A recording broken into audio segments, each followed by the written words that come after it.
하나님께서 우리에게 주신 말씀은 에스더 6장 6절로 11절 말씀입니다.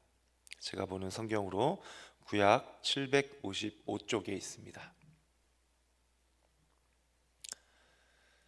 에스더 6장 6절에서 11절 말씀인데요. 저와 한 절씩 교독하시고 마지막 11절 말씀 합독하겠습니다. 하만이 들어오거늘 왕이 묻되 왕이 존귀하게 하기를 원하는 사람에게 어떻게 하여야 하겠느냐. 하만이 심중에 이르되 왕이 존귀하게 하기를 원하시는 자는 나 외에 누구리요 하고,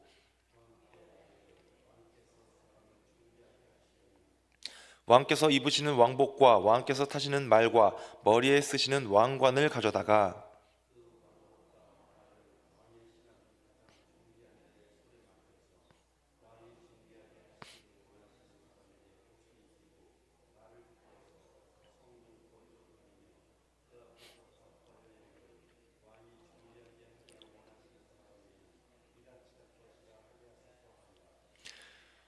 이에 왕이 하만에게 이르되 너는 내 말대로 속히 왕복과 말을 가져다가 대궐문에 앉은 유다 사람 모르드게에게 행하되 무릇 내가 말한 것에서 조금도 빠짐이 없이 하라. 하만이 왕복과 말을 가져다가 모르드게에게 옷을 입히고 말을 태워 성중 거리로 다니며 그 앞에서 반포하되 왕이 존귀하게 하시기를 원하시는 사람에게는 이같이 할 것이라 하니라. 아멘. 이 본문 말씀은 이제 어제에 이어서 정말 어떻게 보면 드라마 같은 일이 일어나고 있는 그러한 굉장히 흥미롭고 재미있는 사건을 한 가지 보여주고 있습니다. 어제의 내용을 기억하실 것입니다. 아하수에로 왕이 하필 그날 잠이 오지 않았고, 잠이 오지 않은 그 상태를 해결하려는 방법이 하필 또 역대 일기를 읽게 만들었던 그 사건을 통하여서 과연 하나님께서는 이스라엘 백성들을 어떻게 인도하시기 위해서, 구원하시기 위해서 어떠한 방법을 사용하시는가, 사람이 예상하지 못하는, 사람이 계산하지 못하는, 또 사람이 인식하지 못하는 그러한 사건 가운데 하나님께서 섭리하시는 그 손길이 분명히 있다라고 하는 그 말씀을 어제 우리가 함께 받았습니다. 그 사건 직후에 이제 아하수에로 왕이 모르드게라고 하는 사람이 본인의 목숨을 건지게 했었던 그 엄청난 공적을 세운 사람이 아무런 상을 받지 않았다라고 하는 그 사실을 알고 이제 신하들에게, 바로 앞에 있는 신하들에게 이야기를 해서 어떻게 하면 모르드게에게 상을 줄 수 있을까, 이제 궁리를 하게 되었고, 이제 사람을 불러서 모르드게에게 어떤 상을 내리면 좋겠는지 질문을 하려던 차, 그 과정 가운데 일어나고 있는 일들을 보여주고 있습니다. 그리고 아하수에로 왕이 이제 앞에 있는 사람들에게 혹시 이 질문을 할 만한, 의논을 할 만한 신하가 가장 가까이 있는 사람 중에 누가 있느냐라고 물어보았더니 뜰 앞에 거닐고 있는 하만이 있나이다 라고 하는 앞에 있는 신하들에게 이야기를 듣게 됩니다.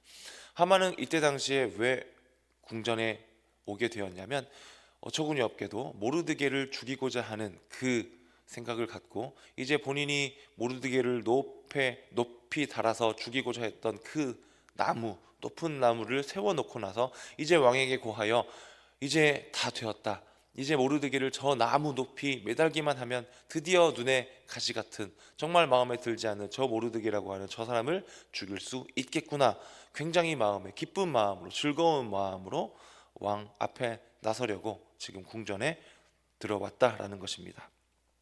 그런 상태인 하만을 지금 아하수에로 왕이 불러 말을 하고 있습니다.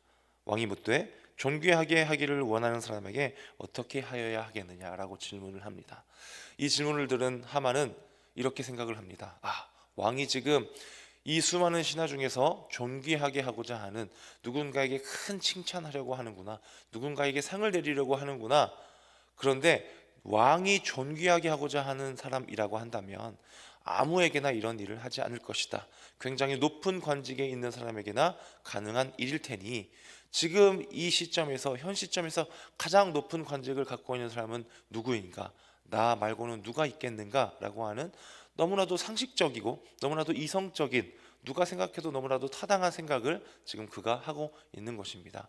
전체적인 스토리를 봤을 때 절대로 하만은 어리석은 사람은 아니라는 것쯤은 우리가 알 수가 있지요. 왜요? 그가 꾀를 내어서 그가 이스라엘 모든 민족을 멸살시키고자 하는 그러한 꾀를 내어서까지 모르드게를 죽이고자 했었던, 그가 그 정도의 꾀를 내었다라고 하는 것을 보았을 때에 그저 그가 아무런 생각이 없이 살아가는 미련한 사람은 아니다라고 하는 정도는 우리가 알 수가 있겠지요. 지금 그가 생각하는 심중에 이르되 왕이 존귀하게 하기를 원하시는 자는 나 외에 누구리요? 라고 생각했던 것은 그가 어리석어서 생각을 했던 것이 아니라 누구나 다 상식적으로 생각해 볼 수 있는, 그리고 인간의 생각, 인간의 이성과 계산할 수 있는 그러한 지성이 있다면 얼마든지 누구나 생각해낼 수 있는, 오히려 정말 너무나도 당연하다고 인정받을 만한 그러한 생각을 지금 하만이 하고 있다라는 것입니다. 그런데 말씀을 쭉 읽어보니 기가 막히게도 하만이 생각한 것과는 달리 어떻게 됩니까? 그가 가장 눈의 가시처럼 여기고 있는, 그가 마음속에 원수로 여기고 있는 모르드게가 실은 아하수에로 왕이 내리고자 했던 상을 받게 되는 그러한 장면을 오늘 본문 말씀에 보여주고 있습니다. 오늘 말씀을 우리가 영적인 눈으로 보았을 때 그저 어떤 드라마 같은 굉장히 재미있는 역설적인 어떤 반전이 있는, 오히려 하만이라고 하는 사람이 마음속에 품고 있는, 원수라고 품고 있는 그 모르드게가 오히려 상을 받게 되는 이 장면을 통하여서 참 재미있는 해프닝이구나.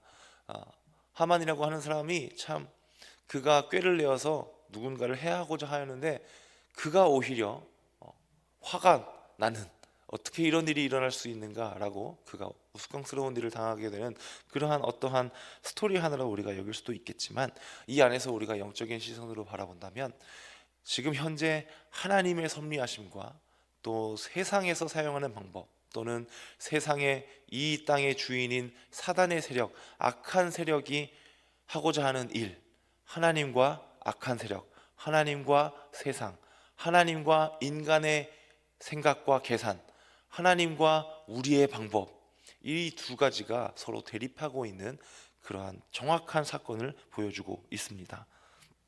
왜 그렇게 우리가 볼 수 있냐면요, 지금 하만의 생각과 모르드게를 통하여서 역사하고 계신 하나님의 역사하심이, 하나님의 손길이 정말 상반되는 것이고, 하만은 정말 한치 앞에 바로 이후에 어떤 일이 일어날지 조금도 알지 못하며 행동하고 있지만, 이 모든 흐름 가운데 모든 과정과 모든 결과와 그러한 것들을 하나님께서 다 이끌고 계신다라고 하는 것을 우리가 발견할 수 있기 때문입니다.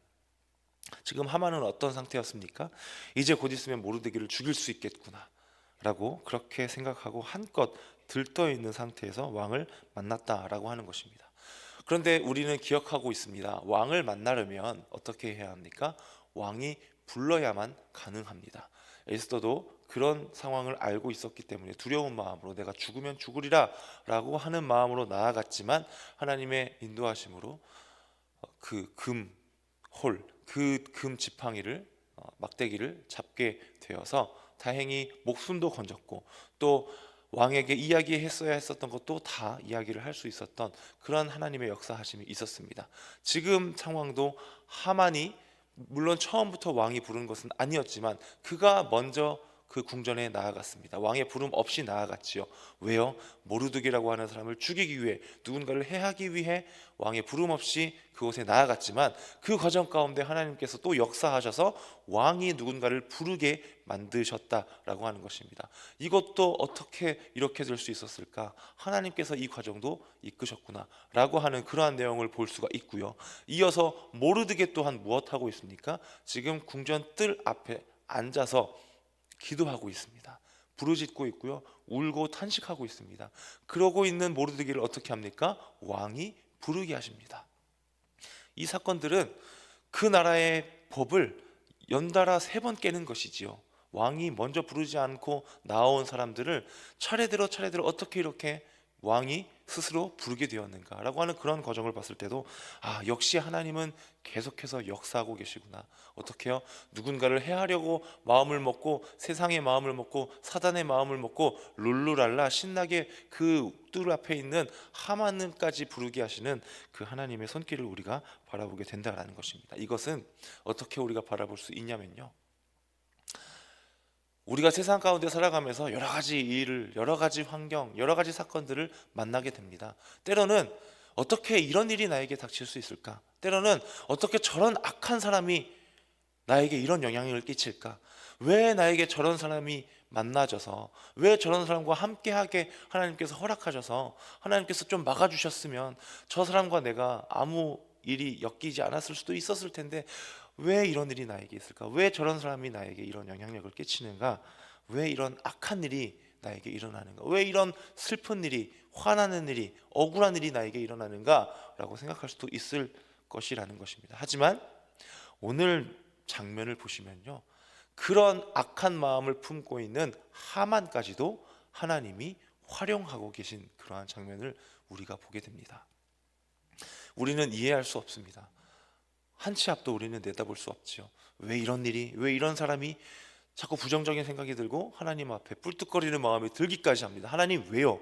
왜 이런 일이 저에게 일어납니까? 왜 이런 사람이 저에게 있습니까? 저에게 관계를 맺고 있습니까? 라고 생각할 수도 있겠지만 그 모든 상황과 그 모든 사람들까지도 하나님은 활용하셔서 나에게 역사하고 계시는구나 라고 하는 그 믿음의 눈으로 우리가 늘 우리의 삶을 바라볼 수 있어야겠습니다. 물론 이것은 우리의 능력과 우리의 생각, 우리의 지혜, 경험, 우리의 시선만으로는 절대 불가능한 일입니다. 왜요? 오늘 말씀에도 그렇게 이야기를 하고 있지 않습니까? 우리 사람의 눈으로는, 사람의 생각으로는 절대 하나님의 생각과 하나님의 섭리하심과 손길을 정확하게 예측도 할 수 없을 뿐더러 지금 현재 진행되고 있는 그 하나님께서 역사하고 계시는 일들도 우리는 대부분 인식하지 못하고 지나갈 수밖에 없습니다. 언제 우리가 인식하게 됩니까?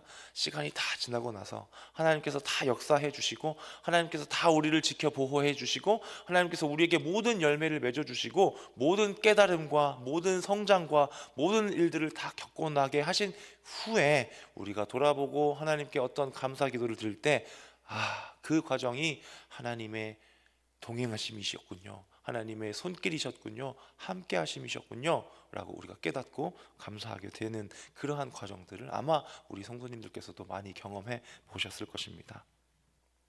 사랑하는 성도 여러분, 오늘 하루도 하나님께서 우리와 함께 하실 그 기대함을 갖고 그 계획하심을 갖고 우리와 함께 하실 줄로 믿습니다. 이 시간 우리에게 기도로 오늘 하루를 시작해 하셨으니 오늘은 이렇게 기도했으면 좋겠습니다. 하나님, 제가 알지 못하지만, 제가 절대 알 수 없지만 저는 하나님의 손길을 그때그때 매 순간마다 인식조차 할 수 없는 그런 연약하고 그런 육신을 입고 있는 존재이지만, 그러나 내 안에 계신 예수님께서 늘 나와 함께 하실 것이라는 그 소망함, 그 기대함, 그 감사함, 이것만큼은 내가 잃어버리지 않고 오늘 하루를 살아갈 수 있도록 나를 도와주시옵소서. 그렇다면 내가 마음속에 늘 불평, 불만, 때로는 좌절, 낙심하는 것이 아니라 그럼에도 불구하고 하나님, 그럼에도 불구하고 감사하겠습니다. 그럼에도 불구하고 하나님만 먼저 바라보고 하늘에 나의 시선을 두겠습니다 라고 하나님 앞에 기쁨이 되어드리는 그러한 오늘 하루를 살아드리는 저와 여러분들 되시기를 주님의 이름으로 축복합니다. 기도하겠습니다. 참 좋으신 아버지 하나님, 감사합니다. 오늘도 우리에게 이 말씀 주셨습니다. 우리는 육신을 입고 있어서 사람의 생각을 늘 갖고 살아갑니다. 세상에서 말하는 기준을 갖고 살아갑니다. 세상에서 말하는 관점으로 세상을 바라보고 환경을 바라보고 나에게 일어나는 일들을 바라봅니다. 하나님, 그러나 우리가 늘 기억할 수 있기를 바랍니다. 우리 아버지 하나님은 1분 1초 1시도 쉬지 않으시고 우리와 함께 하신다는, 그리고 가장 선하고 복된 방법으로 우리를 이끌고 계신다라고 하는 그 사실을 우리가 늘 잃어버리지 않고 잊어버리지 않을 수 있도록 인도하여 주시옵소서. 오늘도 이 말씀 붙잡고 이 말씀 우리 가운데 중심에 품고 살아갈 수 있도록 하시고, 그리하여서 오늘 하루가 정말 하나님께서 기뻐 받으시는 오늘 하루 될 수 있도록 인도하여 주시옵소서. 이 시간 하나님 앞에 또 감사 헌금으로 예물을 드렸습니다. 늘 나와 함께 하시는 하나님 앞에 감사와 찬양밖에 우리는 올려드릴 것이 없어서 이 예물 드리오니 하나님 기뻐 받아주시고 이 손길과 정성에 담긴 그 마음 하나님께서 기억하여 주시고, 또 기도와 소원들 하나님께서 가장 복된 방법으로 응답하여 주시고 우리의 생각보다 우리의 예상보다 더 큰 은혜와 복으로 더하여 주시고 채워 주시옵소서. 감사드리며 모든 말씀 예수님의 이름으로 기도드립니다. 아멘.